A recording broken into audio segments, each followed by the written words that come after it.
All right, so in this video, I'm gonna walk you through my process of painting a self-portrait, and along the way, I'm gonna give you my best 10 tips.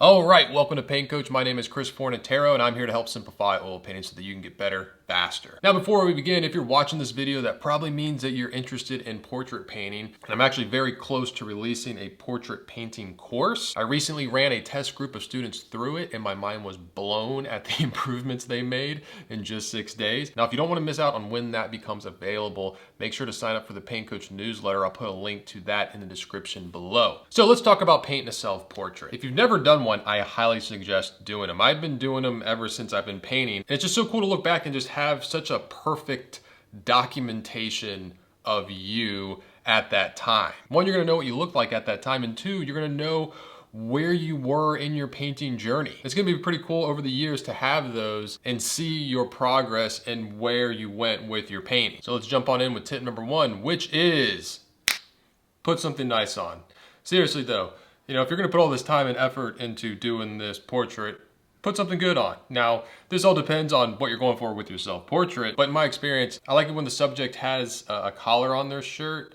You know, it's not just a t-shirt with just a straight neckline. Having a collar and the angle of it, you can utilize that in the portrait for the overall composition. And a lot of times it can just help frame the face a lot better. A good example of this was when I was taking photos of my friend Hoff for my portrait course. She was first wearing just a nice white shirt and it was working, it would have been fine. But she also had this scarf and then she put that on. And just the flow of it and the direction of it, I feel like it helped with the composition and kind of helped redirect you back up to the face. Now you want to be careful with this. You don't want to have something too distracting, you know, something really super bright and just grabbing all the attention. So if you're doing a self-portrait from, you know, here up, you know, just put a little thought into what is going on. You know, if you have longer hair, do you want it up or down? All right, tip number two is hang some sort of sheet as a background. You know, for this, I just hung an old bed sheet over my dry erase board to sit in front of for the photo. It's good to have just a solid background to make things just more simple. When you take a photo and there's like a whole bunch of stuff in the background, yeah, you can simplify it and just kind of choose a color.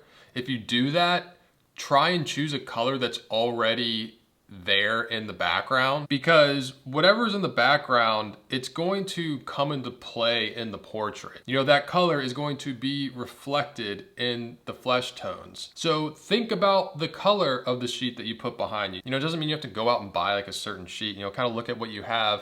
But I always try and make sure it's not too vibrant. It's a green that I'm using, but it's a pretty desaturated green. I'm also thinking about color complements. I know in my complexion, there's a lot of reds, and green's the complement of red, so having that complement color there is gonna help. Now, a little side tip, if you're painting a portrait that doesn't have just a solid background color, look for colors that are being reflected in the skin to help inform you what color to choose for the background. For example, in this portrait of Morgan Freeman, I decided to choose one color for the background, and I chose this purple because I saw a lot of those purples being reflected in the colors in his face. All right, tip number three is use one direct light source. Now, I'm not saying you have to do this or that it's the best way. It's just the simplest and I think the easiest way to go about it. Now, I have lights on light stands because I'm doing filming and stuff, but you don't need a professional light. Any light will do. You know, just be aware if it's a warm light, you're gonna get a lot warmer colors. If it's a cool light, you're gonna get a lot cooler colors. Get something in the middle, it's gonna be in the middle. Temperature of the light, that's up for you to decide. I've done a self-portrait once with a really warm light. It definitely looked unnatural, but I felt like it kind of gave it a very unique look. For this one, I tried to keep the light as natural looking as possible. I think I had it set at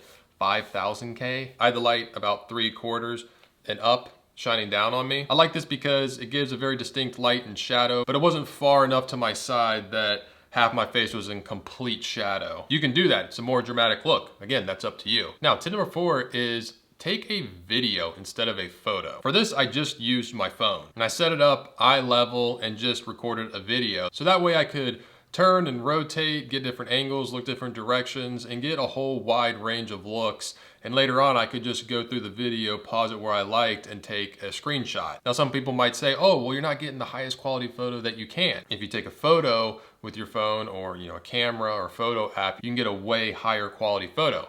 And that is true, but I actually think that having a super high quality photo can hurt you rather than help you. If you have a photo where you can see every single little pore, you're gonna be tempted to paint every single little pore. And if that's what you wanna do, go for it. But me in particular, my style and what I like to do, I don't like to see those details. In fact, a lot of times when I'm starting a painting, I will blur the photo to get rid of detail so I'm not focusing on detail. I'm just focusing on shapes and values and form, which brings me to my next tip, which is when you have your photo, set it up right next to your canvas. Like get it as close to your canvas as possible. For this, I threw it up on my TV screen and made it the same size that I was going to paint it, which is another helpful little tip within a tip, is if you can, get your reference image the same size that you're gonna paint it. Now, you don't have to do it like that, but I've just found it's easiest for the drawing and getting measurements and being able to compare things. Fun, quick little story. I coached a student online once for about a year, and he was trying to learn portraits. And over the course of that year, he got really good at portraits. And at the end, I asked him, I was like, what are some of the things that you felt led to the biggest breakthroughs?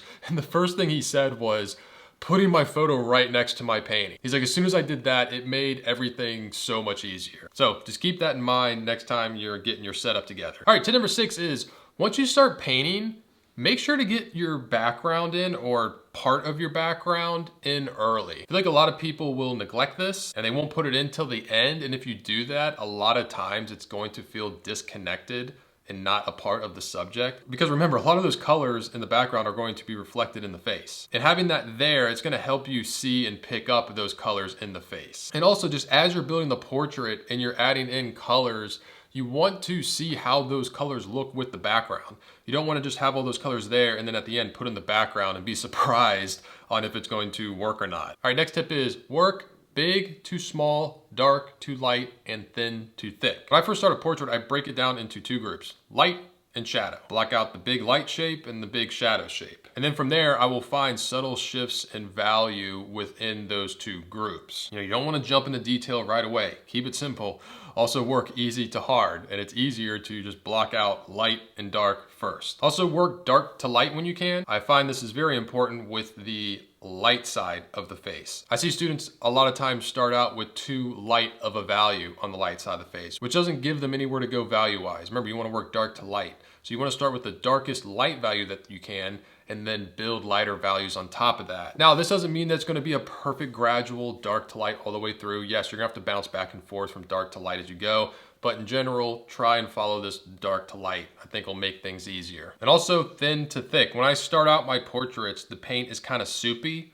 I'm pushing it around, I'm letting it blend into other paint. And as I go, my paint's gonna progressively get thicker and thicker until the end when I am applying the paint opposed to moving it. I'm laying down a mark with the intention of leaving it there. All right, next tip is, as you're painting, think about the planes of the face while you're sculpting the form. Understanding the planes of the face is really gonna help you see more. It's actually interesting, in the test group for my portrait course, I felt that the planes of the face exercise, where they painted the planed head model with just black and white, was their favorite exercise, and had a lot of light bulbs in their heads turn on in terms of seeing the form of the face. Let me show exactly what I'm talking about in Photoshop. All right, so here I have the photo that I'm working on my portrait from, and a photo of the head model lit the exact same way. And let's just take this area, for example. It all looks like pretty much the same value, right? This is where understanding the planes is gonna help out a lot, because even though all our faces are different, there's always gonna be some degree of these planes in everyone's face. And it can help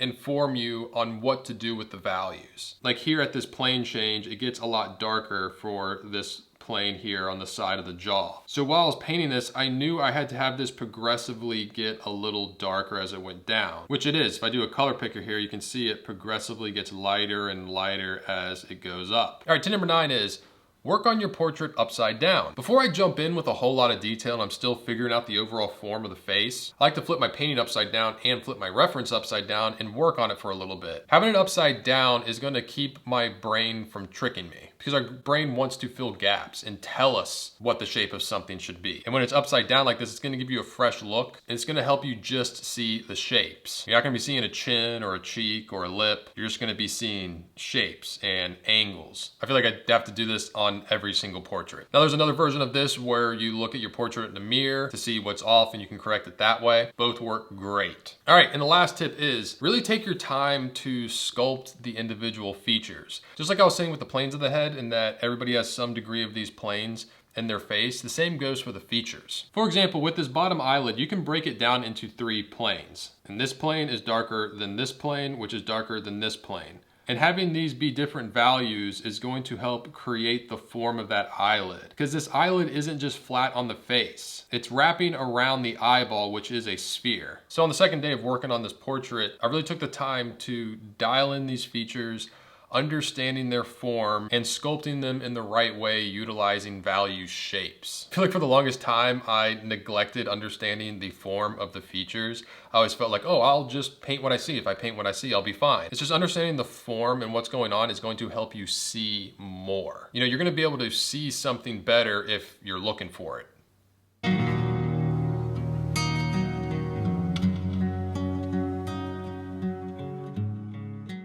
All right, that's it for this video. Again, if you don't want to miss out on the portrait course, which is coming out very soon, sign up for the Paint Coach newsletter, which the link to that is in the description below. And if you want to see what I'm painting on a daily basis, you can follow me on Instagram at Forza43.